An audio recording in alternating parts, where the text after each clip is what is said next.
good wheel for doing things on. I'm keeping the mass as I open it steady with this hand. And now my arm's resting here, again for steadiness, and I'm going down in the middle.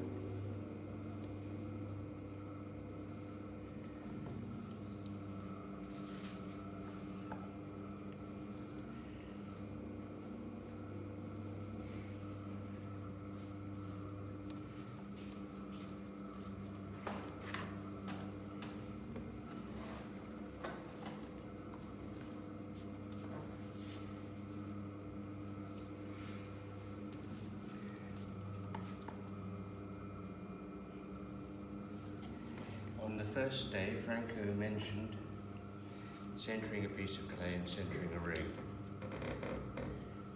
Even with a big piece of clay, your final bit of centering can be of the ring, and that is in some ways easier, providing the mass wasn't way off center. In some ways it's easier than trying to center the whole mass absolutely before you start.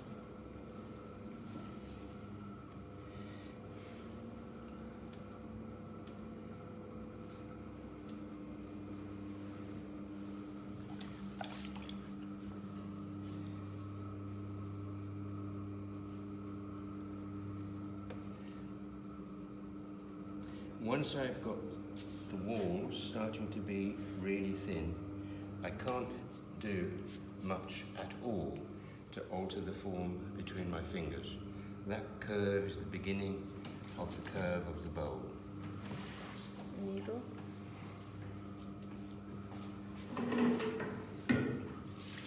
Do you ever check the base? I mean, No. Franco does, and No, you no. never do. No, Okay. thank you, Franco. No, I'm. Instinctively. If this lives, if it becomes fired, it will have quite a deep foot, because I like feet that raise bowls up. Okay.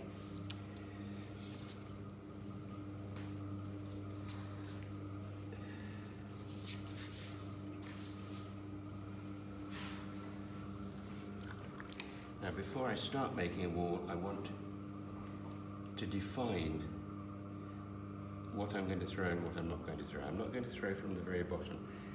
I can take that off, or I can just leave it.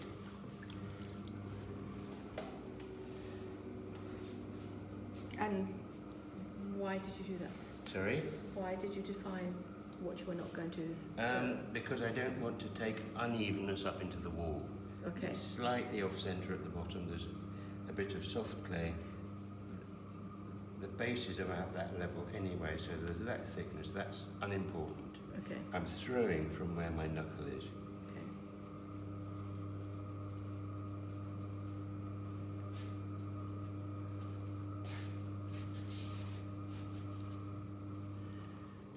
Is it good practice to kind of like leave it there to support? Sorry? Is it good practice to leave it there to support the bowl until you trim it off, or is it better to? Sorry, can't hear. Is it better to leave it there to support the bowl until you trim it off, or would you suggest taking it off? Do what seems comfortable. I'm taking it off now, Okay. so we don't talk about it.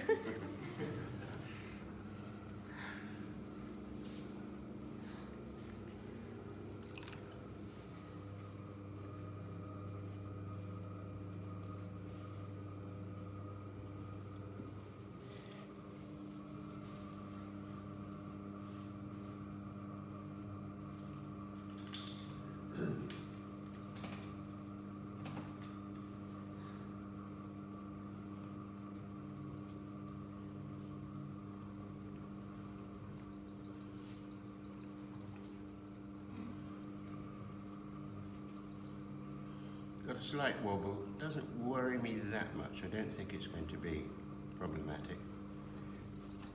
Clay wasn't perfectly prepared. When you're throwing a large bowl, very important you don't catch on dry clay on the outside. Touch the edge with your fingers, dribble water there, and it floods right down the outside.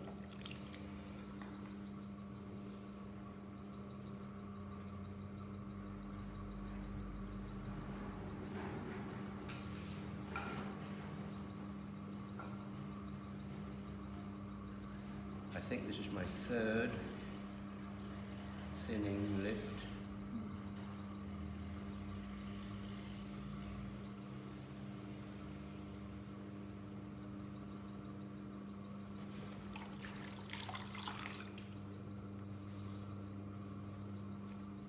I want to do probably 2 more.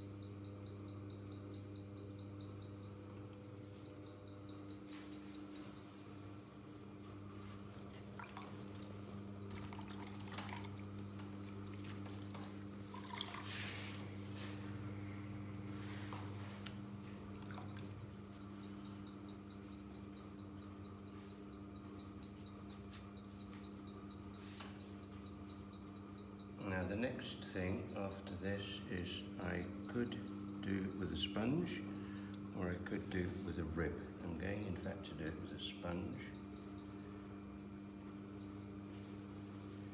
I notice you.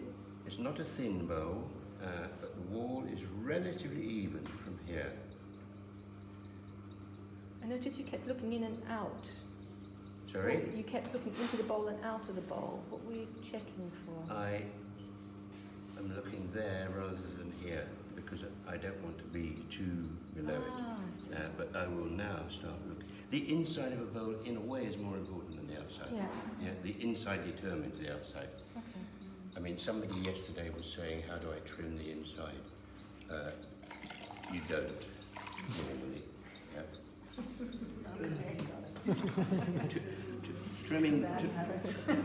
Trimming the inside of bowls is incredibly hard. You can't really see what you're doing, and you end up with a bowl full of shavings that start sticking to the surface of it. It's not normally done. If you want to smooth the surface of a bowl, you use a rib. I don't want to extensively use a rib, but Oh my god. Fine. Yeah, really? Was.